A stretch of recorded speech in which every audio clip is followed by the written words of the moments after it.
মাননীয় মুখ্যমন্ত্রী নিজে কবিতা লেখেন এবং তার সংস্কৃতি চর্চার প্রতি অত্যন্ত নিবিড় একটি মানে কি বলবো মনোযোগ আছে বলে আমাদের মনে হয়েছে।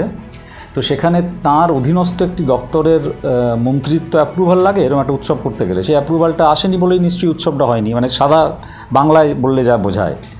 তো সেটা মাননীয় মুখ্যমন্ত্রীর অগোচরে রয়েছে বলে আমাদের তো মনে হয়নি, মানে খবরটা যেভাবে প্রকাশ পেয়েছে একটা আর্থিক বর্ষের উৎসব বন্ধ করে দেওয়া হলো। বাকি উৎসবগুলো কিন্তু হয়েছে, দেরিতে হলেও হয়েছে। তো সেই জন্য আমাদের মনে হয়েছে যে প্রথমেই এটা নিয়ে আমাদের মাননীয় মুখ্যমন্ত্রীর কাছেই তদন্ত দাবি করা উচিত। সরকারের কাছে নিশ্চয়ই এই ধরনের অভিযোগগুলি জমা পড়েছে এবং তার ভিত্তিতেই এরকম একটা সিদ্ধান্ত নিশ্চয়ই নেওয়া হয়েছে। তো সেটা তো আমরা সরকারের তরফ থেকে একটা সদর্থক পদক্ষেপই বলবো, যে তারাও একটু থমকেছেন।